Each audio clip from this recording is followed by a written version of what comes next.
Hello my friends, starting a new video in this freaking channel, and I will react with the first video that appears to me in YouTube afterwards my own video, my last video about how to learn English with ChatGPT. And we have this lovely lady here called Maddie, I believe. Sorry for my let's say poor pronunciation. We'll react with this idea, which I just agree with, which is YouTube better than movies? I would say that for me, my opinion, my humble opinion about this topic is I only use YouTube. I don't like much movies to learn English because we don't acquire so much knowledge through that. But it's a kind of entertainment. And for me, I see that I prefer to use YouTube videos than movies. But I noticed that every work of fiction has a different vocabulary than a work of non-fiction. It's like fiction and non-fiction in books. I see this difference. For me, I believe, I not only believe, but I know that if you focus in fiction books and audiobooks, you get much more than movies. And for me, movies in series, it's not, let's say, learning material to English. But most of the YouTube videos is kind of non-fiction material, but you have stories as well that could be used as a fiction material as well. And I see that, my opinion, the best material to learn any language is books and audiobooks. Fiction. In the non-fiction, you can acquire a lot of good knowledge, practical knowledge about things. I like to study about business, for example, and for me that's something which is, let's say, practical. Okay, I will react to the video because this is the purpose of this video, I guess. Great. We all love movies, and we can learn a language watching a movie. It does sound appealing. Okay, Then let's skip that. Because I want to choose which person to listen to. I want to listen to someone whose voice I like, someone who speaks with an accent that I want to imitate, someone who uses words and expressions that are not too difficult.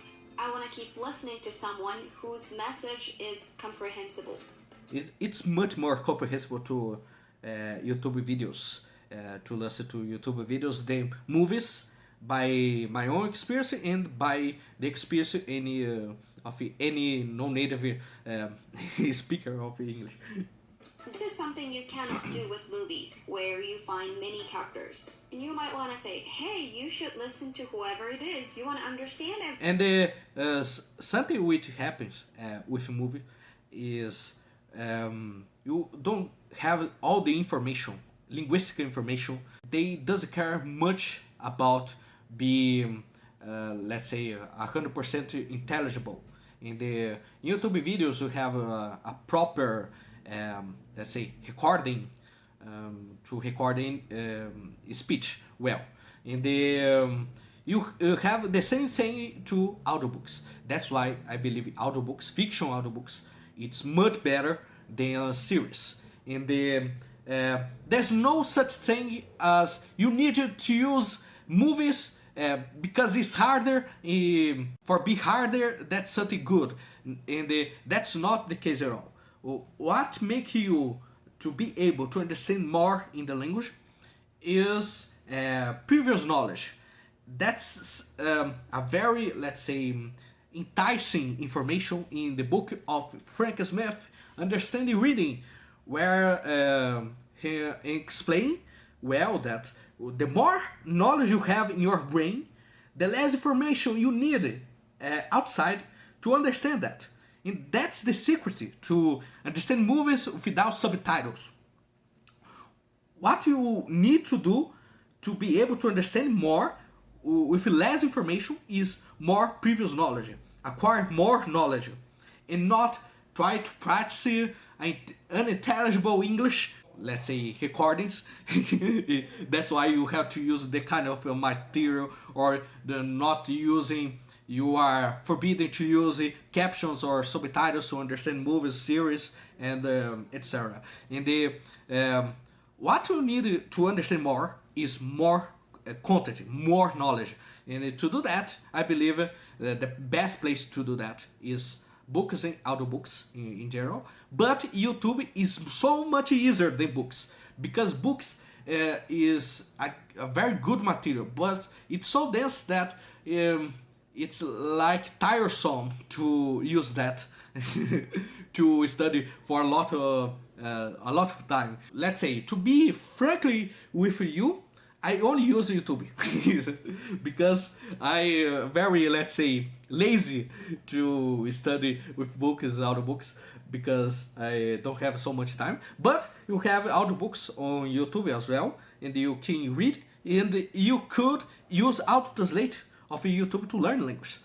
For example, when I use English, I could use audiobook in Russian to read in English in real time the translation, and listen to words in Russian while I reading the words in English, in the let's say, reviewing the words in English and learn new words in Russian. That's very interesting. Sure, eventually I want to understand everyone, and anyway, it's better to watch a movie than not to watch anything. But I think listening to a few specific people that I can understand works better than listening to many people that I don't understand. Have you ever heard of the input hypothesis developed by the linguist Krashen? Tell me more about that theory. I'm very curious about. He suggests that language acquisition occurs when learners receive messages that they can understand. If it's true, you can't... That's pretty cool. You have the first community, free community to draw to us using the crash hypothesis. And everybody there is brainwashed, let's say, brainwashed by me, Steve Crash, about how to learn languages. I learned English without practicing any English.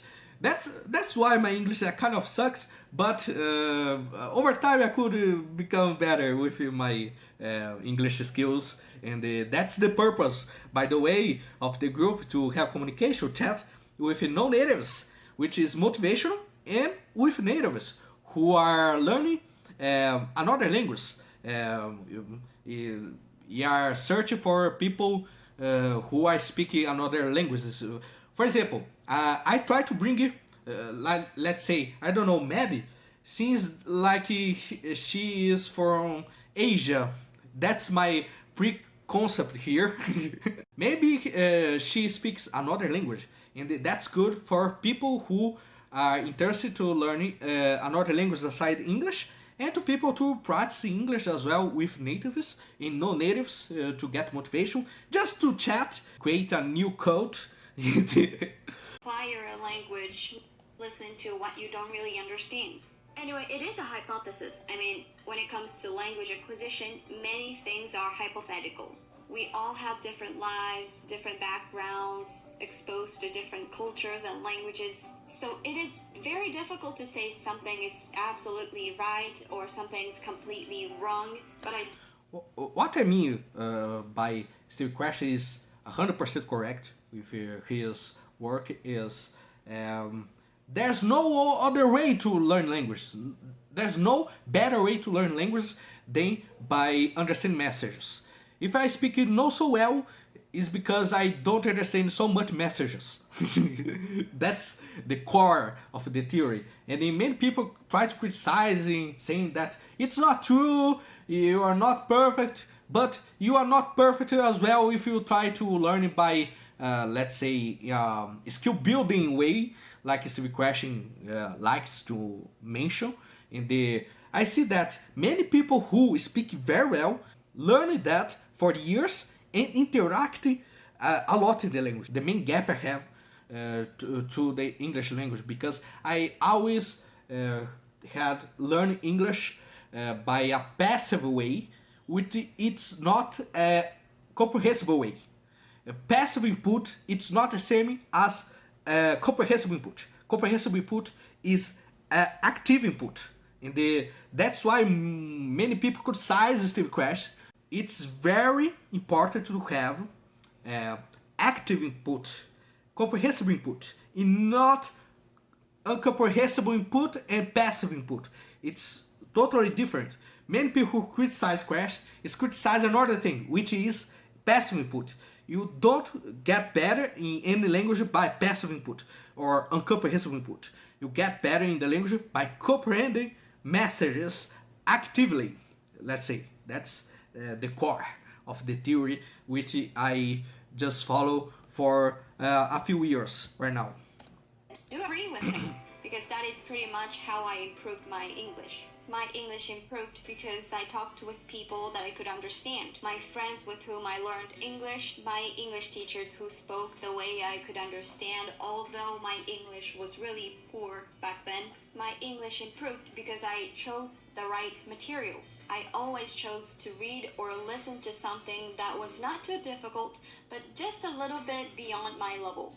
If you can understand movies, Slightly above your level, that's something important, but I don't follow in practice that, because YouTube videos is not so much slightly above my level. It's very comfortable. That's why you get in the intermediate plateau, because you don't have a challenging material to do to get better with that. And I believe if you I focusing in books and audiobooks, I believe I will, let's say, I would get much better with my English to explain things, to tell stories.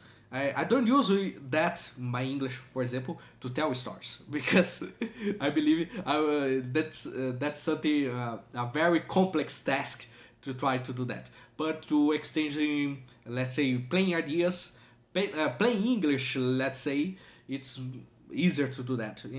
I believe I don't try too harsh to achieve that. That's the thing. I believe I feel more entertained by interaction. Even in my native language, I don't do that. It's okay, because it's something very specialized. and that's why I use YouTube to improve my language skills. Listen to. Because I believe there is a voice that is easier to understand than another. So I try to choose the right voice for me, and that way I can facilitate understanding. In my case, I tend to find it easier to understand female voices. Maybe because I'm female, maybe because their voices are similar to mine, or it's not about the voice at all. But in fact, there are many. I believe it is because of knowledge in general. Because female could be, let's say, female YouTubers could speak about makeup, for example, and you are very familiarized with makeup vocabulary. And for me, I feel as well that female have less accent than male. I have a very charged accent. Many people who could speak, you don't have so charged the accent, but compare with another, let's say, another people, female or female friends, I noticed that sometimes, funny or not, female people has better accent than male people. That's just let's say, an intuition.